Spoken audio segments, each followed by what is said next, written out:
Hello students, আলো চ্যাপ্টারের part 2 আজ আমরা আলোচনা করব। এর আগে আমরা গোলীয় দর্পণের উত্তল দর্পণ এবং অবতল দর্পণের যে ফোকাস, মেরু, বক্রতা কেন্দ্র, ফোকাস, মুখ্য ফোকাস কাকে বলে সেই সম্বন্ধে আমরা জেনেছিলাম। আজ আমরা জানব এবং সবশেষে যেটা জেনেছিলাম সেটা হচ্ছে অভিসারী রশ্মিগুচ্ছর উত্তল দর্পণ অবতল দর্পণে প্রতিফলন কীভাবে হয় এবং বস্তুর কীভাবে প্রতিবিম্ব তৈরি করে। আজ আমরা অবতল দর্পণের এবং উত্তল দর্পণের ওপর অপসারী রশ্মিগুচ্ছর কীভাবে, অপসারী রশ্মিগুচ্ছ যদি দর্পণে পড়ে এবং কোনো বস্তুর কীভাবে প্রতিবিম্ব তৈরি করে সেটা আজ আলোচনা করছি। তাহলে শুরু করি। আর অবশ্যই চ্যানেলটাকে কিন্তু সাবস্ক্রাইব করবে, তাহলে নতুন নতুন আপডেট আরও পেতে থাকবে। তাহলে দেখো, প্রথমে আমরা অবতল দর্পণ এঁকে নিচ্ছি। অবতল দর্পণ মানটি এদিকটা হচ্ছে অস্বচ্ছ, ভিতরটা হবে চকচক করবে, এখানে দর্পণটা পড়বে। তাহলে এটা হচ্ছে মধ্যবিন্দু মেরু পি এবং এটা হচ্ছে ধরো সেন্টার সি। এবার আমরা যদি একটা আলো নিই, আলো বা এখানে হচ্ছে ও একটা বস্তু, এখান থেকে অপসৃত হচ্ছে আলোটা আমাদের অপসৃত হচ্ছে। তাহলে এখান থেকে অপসৃত হচ্ছে,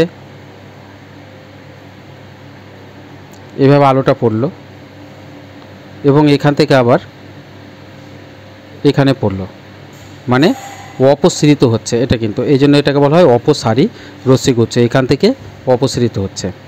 তাহলে আমি প্রথমে এটাকে কিভাবে পাওয়া যাবে সেটা, সি থেকে আমরা এটাকে অবিলম্ব আঁকতে পারি ডট ডট করে, সেটাও সেম অবিলম্ব এঁকে নিলাম। তাহলে এটাই হচ্ছে ওর আই আপতন কোণ এবং এটারও হচ্ছে আই আপতন কোণ। সেম অ্যাঙ্গেল যদি আঁকি তাহলে এদিকটাই এটা হচ্ছে আর, সেম অ্যাঙ্গেল এটারও যদি আঁকি তাহলে এটা হয়ে যাবে, এখানে পড়বে, তাহলে এটা আর। তাহলে এখানে একটা কিন্তু যে বিম্বটা পাবো, এখানে পাবো এই বস্তুটার বিম্ব কিন্তু পাওয়া যাবে, সেটার নাম হচ্ছে আই, মনে রাখবে। তাহলে অবতল দর্পণে এভাবে আমরা কিন্তু পেয়ে নেব। তাহলে এখানে হচ্ছে ও বস্তু, এটা হচ্ছে ও, তাহলে ও বস্তু বিন্দুর এটা পাচ্ছি সৎ বিম্ব, কারণ এটা ডট ডট করে আমাকে আসতে হচ্ছে না, যেদিকে দর্পণ সেদিকটাই কিন্তু আসছে, তাহলে এটা হবে সৎ বিম্ব। যেদিকে দর্পণ সেদিকেই ছবি আসছে, এই জন্য এটা আমাদের হয়ে যাবে সৎ বিম্ব। এবার আমরা দেখি উত্তল দর্পণ। এবার আমরা দেখব উত্তল দর্পণ। এটা হচ্ছে অবতল দেখলাম, এবার আমরা সেটাকে উত্তল দর্পণে দেখব। দেখো, উত্তল দর্পণ আঁকবো, তাহলে আমরা এইভাবে উত্তল দর্পণ এঁকে নিলাম। এটা হচ্ছে মেরু, এটা হচ্ছে সি, এটাকে একটু বাড়িয়ে দিলাম। তাহলে উত্তল দর্পণে এই দিকটা কিন্তু বন্ধ, এদিকে আলো কিন্তু প্রবেশ করতে পারবে না, আলোটা এই সাইডে পড়বে। তাহলে এই দিক থেকে বস্তু রাখতে হবে আমাকে। তাহলে এখানে আমি একটা বস্তু রাখলাম, ধরো এই জায়গাটা ও একটা বস্তু রেখে দিলাম। তাহলে বস্তুটা কি হবে, আলো পড়বে, বস্তুটার আলো যেহেতু অপসারী তাহলে এভাবে পড়লো, এখানে এটাও সেম গিয়ে পড়লো। তাহলে এটাকে তীর চিহ্ন দিয়ে দিলাম, এই মুখে গেল। এবার এটা কি হবে, আমরা এখান থেকে যে পড়লো এটা আমরা অবিলম্ব টেনে নিই, এটা অবিলম্ব ডট ডট করে আমরা টেনে নিলাম। এটাও সেম আমরা স্কেল দিয়ে, এগুলো কিন্তু স্কেল দিয়ে করবে একদম সোজাভাবে। তাহলে এটা অবিলম্ব, এটা অবিলম্ব। তাহলে দেখো, অবিলম্বের সঙ্গে এটাই হচ্ছে আই কোণ আপতন, সেম সাইডটা এ কিন্তু এভাবে চলে যাবে, পড়েই সেটা দিয়ে চলে যাবে, ঠিক আছে, পড়ে কিন্তু চলে গেল। তাহলে এটা হচ্ছে আর, এটারও সেম, এটা হবে আই, সেম যদি অ্যাঙ্গেল করা যায় তাহলে কিন্তু এই বুকে চলে আসছে, তার মানে এটা হয়ে যাবে আর। প্রতিফলিত হচ্ছে, এটা প্রতিফলিত হচ্ছে, কিন্তু এখানে দেখো প্রতিফলিত হয়ে আমি যদি এই দুটোকে বাড়িয়ে দিই, মনে হচ্ছে এই দিক থেকে আসছে, তাহলে এখানে কিন্তু বস্তুটার প্রতিবিম্ব করছে, তাহলে লেন্সের বিপরীত দিকে করছে, তাহলে সেটা হয়ে যাবে অসৎ বিম্ব। তাহলে এখানে আই হচ্ছে ও বস্তুর কি হচ্ছে অসৎ বিম্ব। বুঝা গেল? তাহলে এইভাবে কিন্তু তোমরা বাড়িতে একটু প্র্যাকটিস করে নেবে কিভাবে অপসারী রশ্মিগুচ্ছর এবং অভিসারী রশ্মিগুচ্ছর প্রতিফলনের পর যে প্রতিবিম্ব হবে সেটা কোথায় তৈরি হবে। এই জিনিসগুলো আমাদের কমপ্লিট হয়ে গেল। এরপরে আমরা আজ শিখব গোলীয় দর্পণে রশ্মি চিত্রের মাধ্যমে প্রতিবিম্ব গঠনের কৌশলগুলো শিখব। যে একটা গোলীয় দর্পণে রশ্মি চিত্রের মাধ্যমে কিভাবে প্রতিবিম্ব গঠন করা যায়, সেটা কিন্তু তিনটে সূত্র আছে, যাকে বলতে পারো যে তিনটে সূত্র আছে। আমরা 1 নম্বর, 2 নম্বর এবং 3 নম্বর, তিনটে সূত্র আমরা কিন্তু আজ আলোচনা করব। এটার মাধ্যমে কিন্তু যে কোনো গোলীয় দর্পণে সে উত্তল হতে পারে বা অবতল হতে পারে, এই পদ্ধতিটা কিন্তু অনুসরণ করবেই। রশ্মি চিত্রের মাধ্যমে প্রতিবিম্ব গঠনের আমরা কৌশল কিন্তু বের করে নিই। প্রথম একটা হচ্ছে আমরা উত্তল এবং অবতল দেখাবো। এটা হচ্ছে অবতল, এটা অবতলের ক্ষেত্রে, এবং সেটা হচ্ছে উত্তলের ক্ষেত্রে কীভাবে হয় সেটা কিন্তু আমরা আজ দেখাই।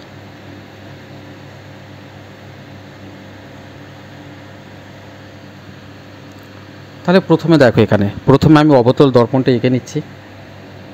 এটা হচ্ছে অবতল দর্পণ, এদিকটায় কিন্তু আলো যাবে না। এটা হচ্ছে মধ্যবিন্দু মেরু, এবং এটা হচ্ছে সি, এবং এটা হচ্ছে এর অর্ধেক যদি করো, এই ডিস্টেন্সের অর্ধেক করে নিতে হবে, তাহলে সেটা হবে এফ, ফোকাস। দেখো 1 নম্বর সূত্রটা মনে রাখবে,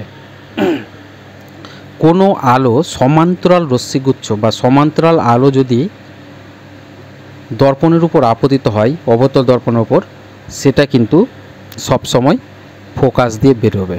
এটা কিন্তু 1 নম্বর সূত্রটা মনে রাখবে। পড়ার পর কিন্তু ও সম্পূর্ণ ফোকাস দিয়ে বেরিয়ে যাবে, আর এটা তোমার অবিলম্ব টেনে নিতে পারো। 1 নম্বর সূত্রটা কিন্তু মনে রাখবে। সমতল রশ্মি সমান একদম পুরো, এটা হচ্ছে প্রধান অক্ষের সমান্তরাল কোনো রশ্মি যদি প্রধান অক্ষের উপর আপতিত, প্রধান অক্ষের সমান্তরাল রশ্মিগুচ্ছ যদি দর্পণে আপতিত হয়, তাহলে প্রতিফলন হবে সম্পূর্ণ ফোকাস দিয়ে চলে যাবে। প্রতিফলনের পর কী হবে, ফোকাস দিয়ে চলে যাবে। তাহলে দেখো উত্তল দর্পণের ক্ষেত্রে আমি যদি আঁকি, তাহলে উত্তল দর্পণে এইভাবে আঁকলাম। উত্তল দর্পণে এদিকটা আলো যাবে, এদিকটা যাবে না। আর এটা তো পি মধ্যবিন্দু ছিল মেরু, এটা হচ্ছে কেন্দ্র সি, এটা হয়ে যাবে এফ। তাহলে এটা একটু বাড়িয়ে দিই, যেহেতু এদিকে আলোটা বস্তুটা এখান থেকে আলো আসবে, তা সমান্তরাল হচ্ছে এটা অক্ষ, প্রধান অক্ষ, এর সমান্তরাল আলো পড়লো এখানে। পড়ে কোনটা দিয়ে যাবে বললাম, এফ দিয়ে যাবে, কিন্তু এদিক তো আলো আসতে পারছে না, তাহলে মনে হচ্ছে এফ থেকে এসছে, এ কিন্তু প্রতিফলন এখান থেকে হয়ে যাবে। যেহেতু এদিকটা আলো আসতে পারছে না, তাহলে সেটা কী হবে, প্রতিফলন হবে। কী মুখাপোক্ষি দেখো এইভাবে চলে যাবে। ঠিক আছে, এটা ডট ডট দিতে পারো, ডট ডট, এখানে এভাবে প্রতিফলন হয়ে যাবে আলোটার। এটা হলো ডট ডট, যেহেতু এদিকে আলো আসে না, মনে হচ্ছে যে এখান থেকে আসছে, দেখে মনে হবে। আর সি থেকে তুমি এখান থেকে অবিলম্ব করে নিতে পারো।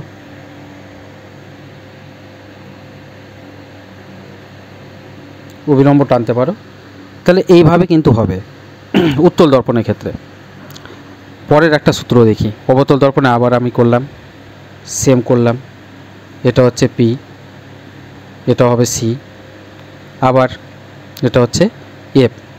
বলছে কোনো আলো যদি ফোকাস দিয়ে এসে লেন্সে পড়ে, আপতিত হয়, তাহলে সেটা সমান্তরালভাবে বেরিয়ে যাবে। এর অপোজিটটা যদি ফোকাস দিয়ে এসে পড়ে, তাহলে সেটা এইভাবে চলে যাবে। এটা হচ্ছে অবতল দর্পণ উত্তল দর্পণের ক্ষেত্রে সেম।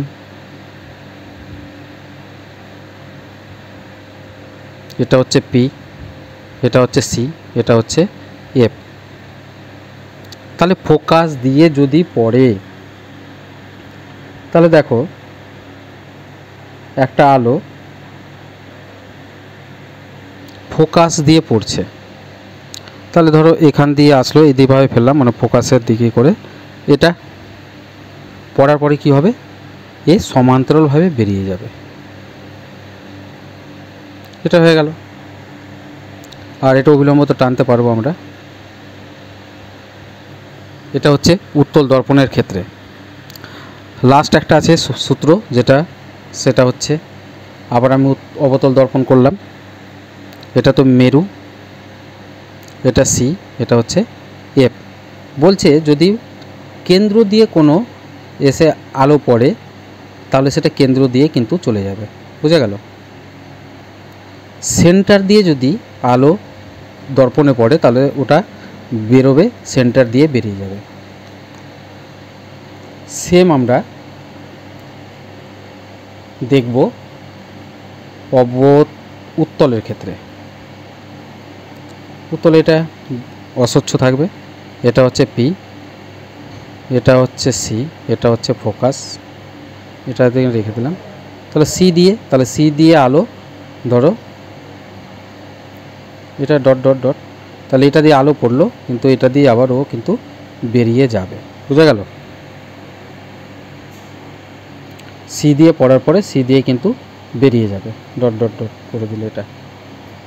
তাহলে আমাদের এটুকু, এই যে রশ্মি চিত্রের মাধ্যমে কিভাবে প্রতিবিম্ব হয়, সেটা কিন্তু তোমরা বাড়িতে বারবার প্র্যাকটিস করো, তাহলে দেখবে যে হয়ে যাবে। এরপরে আমরা আলোচনা করব R = 2F। এটা কিন্তু খুব ইম্পর্টেন্ট উত্তল দর্পণের ক্ষেত্রে এবং অবতল দর্পণের ক্ষেত্রে। তোমরা সেটা বইয়েও পেয়ে নিবে, উত্তল দর্পণ এবং অবতল। আমরা শুধু একটু এটাকে আমরা বুঝিয়ে দিব, সেটা ভালো করে তোমরা দেখতে থাকো। এই অধ্যায়টা আমরা কিন্তু R = 2F কীভাবে হয়, সেটা আমরা উত্তল দর্পণ এবং অবতল দর্পণের ক্ষেত্রে আমরা আলোচনা করব। তাহলে দেখতে থাকো। এবার আমরা আলোচনা করব R = 2F অবতল দর্পণের ক্ষেত্রে কিভাবে করা যায়। R = 2F অবতল দর্পণের ক্ষেত্রে কিভাবে প্রমাণ করা যায়, তাহলে দেখবে তোমরা বইয়ে দেওয়া আছে। আমি শুধু বোঝানোর জন্য শর্টকাট পদ্ধতিতে এটাকে আমরা করে নিচ্ছি, শুধু বোঝানোর জন্য আমরা এটাকে করছি। তাহলে দেখো, প্রথমে আমরা অবতল দর্পণ এঁকে নিব। এটা হচ্ছে অবতল দর্পণ, এদিকটা অস্বচ্ছ, এদিকটা হচ্ছে চকচকে, এটা হচ্ছে পি, এটা যদি চলে যায় এটা হচ্ছে সি, আর এটা হচ্ছে আমাদের এফ। তাহলে একটা যদি সমান্তরাল আলো পড়ে, আমরা আগে জানি সেটা ফোকাস দিয়ে বেরিয়ে যাবে, এবং এটা দিয়ে এটা আমাদের অবিলম্ব হবে, যেহেতু এটা বক্রতা ব্যাসার্ধ, সেহেতু এটার সঙ্গে অবিলম্ব থাকবে। এইভাবে ছবিগুলো আমরা এঁকে নেব। এটা হচ্ছে আই আপতন কোণ, এবং এটা হচ্ছে আর হচ্ছে প্রতিফলন কোণ। হয়ে গেল আমাদের ছবিটা। নামগুলো আমরা দিয়ে দিতে পারবো, ধরো এ, বি, সি, ডি, আর এখানে নিয়ে নিলাম M1, এটা হচ্ছে M2। ব্যাস, এবারে আমরা শুরু করে নিলাম। দেখো, প্রথমে আমি কিন্তু বললাম যে আমি শুধু বোঝানোর জন্য শর্টকাট পদ্ধতিতে সেটা প্রমাণটা করে নেব। লেখা ভাষাগুলো লিখবে তোমরা, যে AB একটি রশ্মি, প্রধান অক্ষের সমান্তরাল রশ্মিগুচ্ছ, অবতল দর্পণে আপতিত হওয়ার পর আপতিত হয়, এবং আপতনের পর প্রতিফলিত রশ্মি কিন্তু BF পথে ফোকাস দিয়ে চলে যায়, প্রতিফলিত রশ্মিটা ফোকাস দিয়ে বেরিয়ে যায়। এবং সি বিন্দু থেকে আমরা এর উপরে একটা লম্ব টানলাম, সি বিন্দু থেকে বি এর উপরে, এটা হচ্ছে অবিলম্ব বা লম্ব, কারণ এটা হচ্ছে বক্রতা ব্যাসার্ধ। এই কথাগুলো লিখে নেবে। আর এটা হচ্ছে M1 M2 দর্পণটার নাম, এখানে পি হচ্ছে মেরু, তারপরে PF, এই যে দেখো PF সমান হচ্ছে কিন্তু ফোকাস দৈর্ঘ্য। এখানে আমি লিখে নিলাম যে PFটাকে বলা হয়, PFটা সমান হচ্ছে F, এটা হচ্ছে কিন্তু ফোকাস দৈর্ঘ্য বলতে হবে, ফোকাস দৈর্ঘ্য। ঠিক আছে, পিএফটা হচ্ছে এফ, পিএফের মানটা হচ্ছে এফ ফোকাস ধর, এবং পি থেকে সি এর মানটা হচ্ছে আর হচ্ছে বক্রতা ব্যাসার্ধ। ঠিক আছে, এই জিনিসগুলো কিন্তু তোমাদের মনে রাখতে হবে। বক্রতা ব্যাসার্ধ, পিসি সমান আর হচ্ছে বক্রতা ব্যাসার্ধ। এবার আমরা প্রমাণ করি।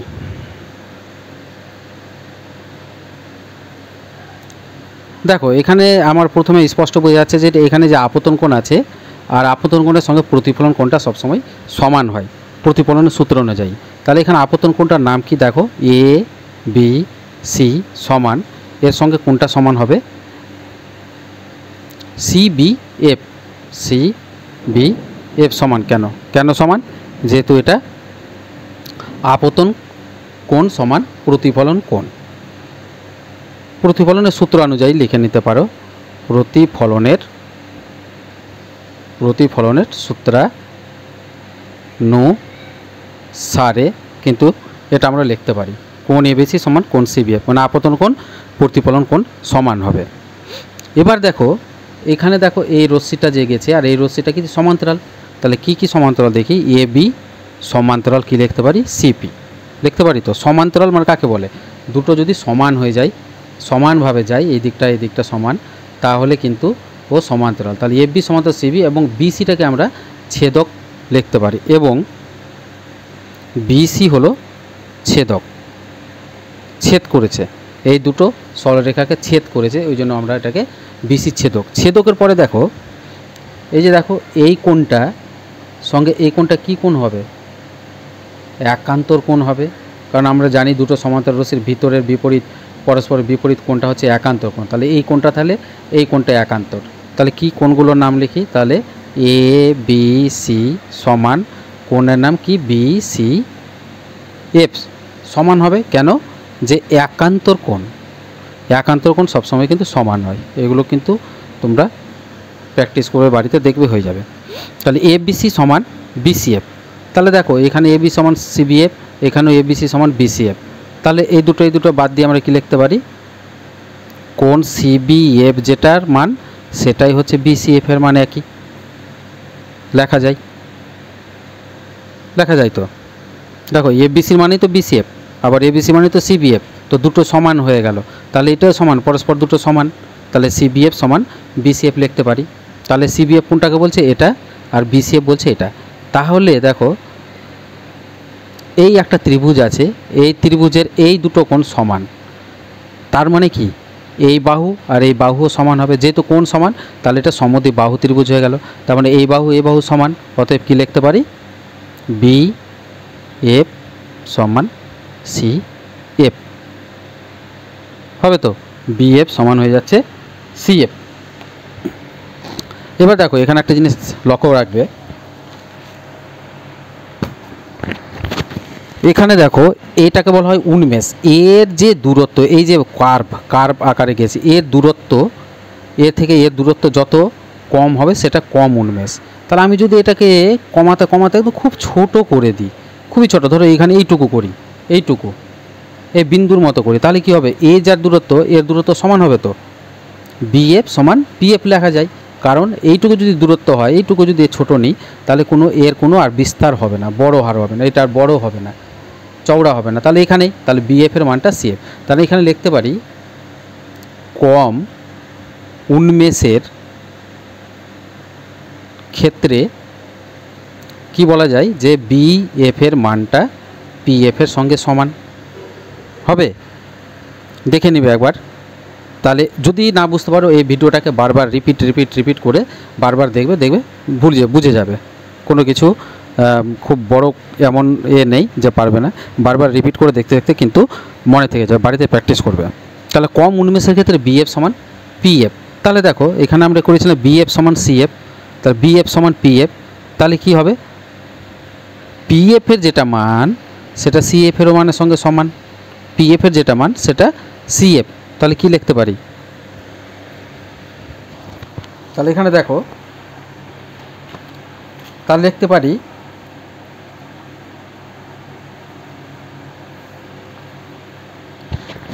তাহলে লিখতে পারি দেখো CF সমান হবে PF, অতএব কী লেখা যায় CF সমান হচ্ছে PF। ভালো করে বুঝবে, কারণ BF তুমি লিখেছে, BF এর মান CF আবার BF এর মান PF, তাহলে CF এর মানটাই PF। এটা আমাদের হয়ে গেল, CF এর মান হচ্ছে PF। তাহলে এবার দেখো এখান থেকে এইটুকু দূরত্ব আমরা যাব, P থেকে C যাব। তাহলে দেখো PC সমান কী লিখতে পারি আমরা, P থেকে Cতে যাব, P থেকে Cতে আসবো, তাহলে PCর মান দুটো ভাগে ভাগ করা আছে, PF প্লাস FC। তাহলে PC সমান কী লিখবো, PF প্লাস FC। ঠিক আছে, FC বা এটা FC বা CF যা খুশি লিখতে পারো, সেম। তাহলে সমান কী লিখতে পারি, দেখো PF তো ছিলই, প্লাস FC এর যেটা মান, F থেকে C এর যেটা মান বা CF যেটাই বলো একই CF, তাহলে সেটা কার সঙ্গে সমান, PF এর সঙ্গে সমান। মানে এটাই যেটুকু মান সেটাই তো PF এর মান। তাহলে FC জায়গায় কী লিখলাম আমরা, PF লিখে নিলাম। তাহলে সমান কি হয়ে গেল, 2PF পাওয়া গেল, 2PF। তাহলে PC সমান কি পাওয়া গেল, 2PF বা PC সমান পেয়ে গেলাম 2PF।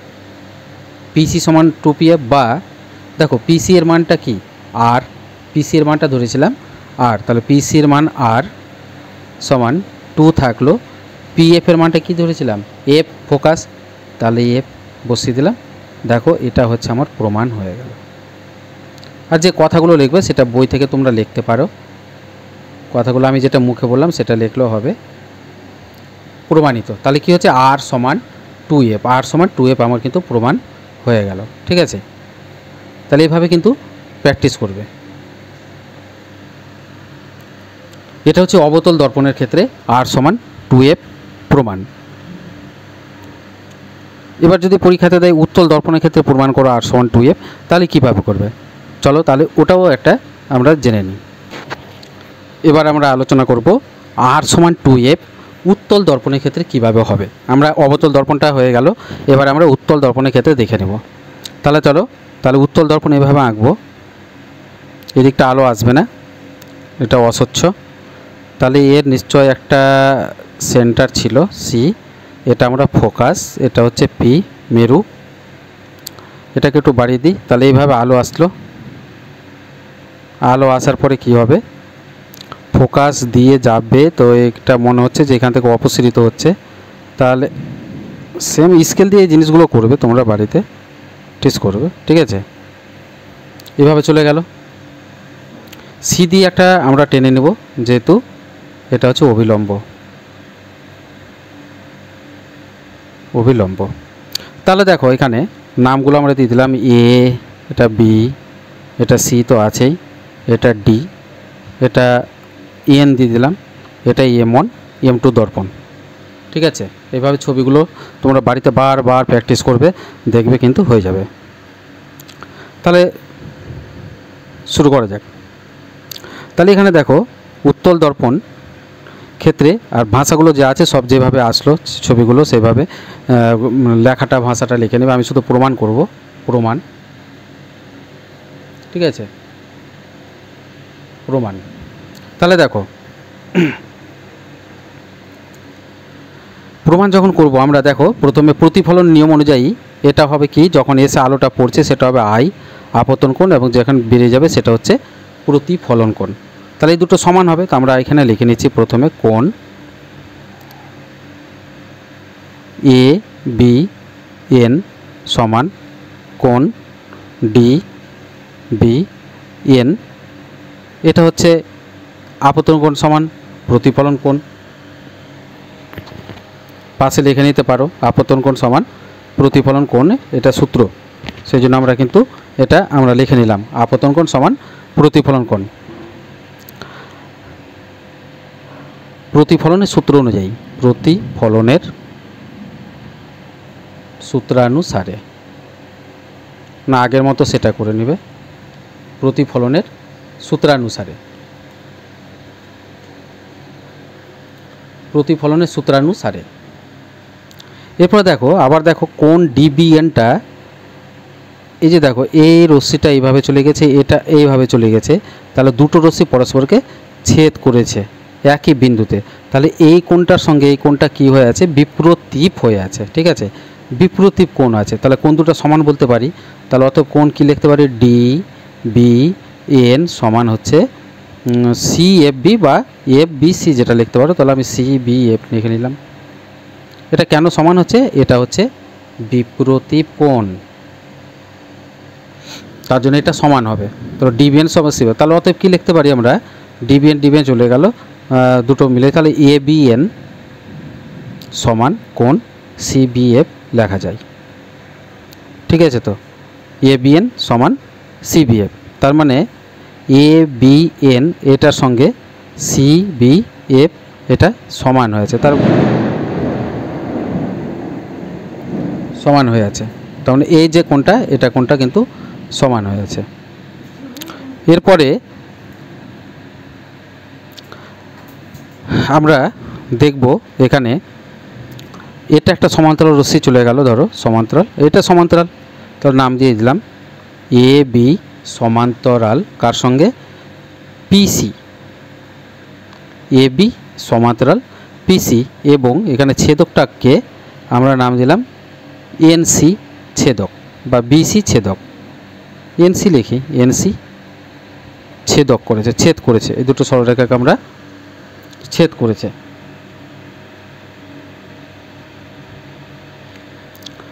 NC NC N N BC লিখে নিই, এন বিসি ছেদক, মানে এন বি সি একই সরলরেখা, এটা এন বিসি ছেদক। তাহলে যদি ছেদক হয়, দেখো এটা যদি ছেদক হয় তাহলে এর উপরে যে এই কোণটা আছে, তাহলে সেম জিনিস এর উপরে এই কোণটাও আছে, এই দুটো কি হয়ে যাবে, সমান। কেন, যে কোণ দুটো অনুরূপ কোণ। তাহলে অতএব কী লিখতে পারি, কোণ এ বি এন সমান কোণ এফ সি বি। কেন, যে এরা অনুরূপ কোণ। এখানে একটা জিনিস মনে রাখবে মাথায়, যে আমরা যখন অবতল দর্পণে করি তখন শুধু আমাদের প্রতিফলন সূত্র তো থাকবেই, এটা আছে, এবং এখানে একান্তর কোণটা এনে আমাদের অঙ্কটা করতে হয়, সলভটা করতে হয় প্রবলেমটা। এখানে কিন্তু যখন উত্তল দর্পণ করবে সেখানে বিপ্রতীপ এবং অনুরূপ এই দুটো করতে হবে, তাহলে তোমাদের শর্টকাট পদ্ধতিটা মনে থাকবে, এই দুটো কোণ এনে কিন্তু করতে হবে। তাহলে দেখো এ বি এন সমান C B F, A B N সমান এফ সি বি, তাহলে এই দুটো সমান হতে পারে, যেহেতু এই দুটো সমান আছে, তাহলে অতএব লিখতে পারি কি, সি বি এফ সমান হচ্ছে কোণ এফ সি বি, অতএব লেখা যায় সি বি এফ সমান এফ সি বি। তাহলে দেখি আমরা সি বি এফ কোনটা, সি বি এফ এই কোনটা বলছে, আর এফ সি বি কোনটা বলছে, এফ সি বি মানে এই কোনটা বলছে। তাহলে এই কোণ এই ধরো এটা একটা ত্রিভুজ আছে, এই ত্রিভুজটার এই কোণটা সমান, তার মানে এটা হচ্ছে একটা সমদ্বিবাহু ত্রিভুজ, তাহলে এই বাহুটা সমান হবে। তাহলে অতএব লিখতে পারি আমরা কি, বি এফ সমান হচ্ছে সি এফ, হয়ে গেল আমাদের লেখা, বি এফ সমান হয়ে যাচ্ছে আমাদের সি এফ। অতএব কী লিখতে পারি, দেখো বি এফ সমান যদি সি এফ হয়, এবার যদি উন্মেষটা আমি কমিয়ে দিই, উন্মেষ খুবই কম হলে কি লেখা যায়, দেখো এই উন্মেষ এটার চওড়াটা আমি একদম কমিয়ে দিচ্ছি বিন্দুতে, তাহলে কি হবে, যে বি এফ এর মান সেটাই পি এফ এর মান লিখতে পারি। তাহলে লিখতে পারি কি, বি এফ সমান হচ্ছে পি এফ, হয়তো বি এফ সমান পি এফ। তাহলে বি এফ সমান সি এফ, বি এফ সমান পি এফ, তাহলে সি এফ সমানও পি লেখা যায়। তাহলে অতএব কী লেখা যায়, সি এফ এর মানটা পি এফ এর সঙ্গে সমান। যদি বুঝতে না পারো তাহলে ভিডিওটাকে বারবার রিপিট করো, দেখবে কিন্তু আমার স্পষ্ট বুঝতে পারবে। তাহলে সি এফ সমান পি এফ, তাহলে অতএব আমরা গোটাটা বের করবো পিসি। তাহলে দেখো পিসি সমান কি লিখতে পারি, দুটো পার্টে P F plus F C লিখতে পারি। তাহলে P F plus F C বা সি এফ যেটা খুশি লিখতে পারো, দুটো পার্টে ভাগ করা আছে। তাহলে সমান P F plus C F এর মানটা কী দেওয়া আছে, পি এফ এর সঙ্গে সমান, তাহলে আমরা এখানে লিখে নিলাম পি এফ। তাহলে সমান কী পেলাম, দুটা পি এফ যোগ করলে হয়ে গেল দুটো পি এফ। তাহলে বা পিসি এর মান কী পেলাম, পিসি সমান পেয়ে গেলাম 2pf, বা পিসির মানটা কি, পিসি দেখো এখানে ছবিটা দেখো, পিসি হচ্ছে আর, পিসির মানটা হচ্ছে আর এর সমান, কারণ এটা হচ্ছে বক্রতা ব্যাসার্ধ, আর পিএফটা হচ্ছে ফোকাস দৈর্ঘ্য। ঠিক আছে, পিএফটা ফোকাস দৈর্ঘ্য। তাহলে পিসির মানটা কি হবে আর পিএফটা হচ্ছে এফ, তাহলে 2f, আর সমান 2f প্রমাণ হয়ে গেল। এইভাবে কিন্তু তোমরা প্রমাণ করে নিতে পারবে। হয়েছে। এরপরে আমরা চলে যাব দর্পণে কোথায় ছবি রাখলে প্রতিবিম্ব কি ধরনের হবে সেটা আমরা এরপরে টপিক আমরা আলোচনা করব, এবং তারপরে আলোর প্রতিসরণ করব। আলোর প্রতিসরণটাও করে নিতে হবে আমাদের। আলোর প্রতিসরণ করার পর আমাদের চলে যেতে হবে লেন্সে। এখানে 2, 3, 4, 5টা পার্ট হবে, পার্ট হয়ে আমাদের শেষ হবে চ্যাপ্টারটা। ওকে, তাহলে আজ আসি, এরপরে দেখা হবে অন্য ভিডিওয়। আর অবশ্যই চ্যানেলটাকে সাবস্ক্রাইব করবে। ধন্যবাদ।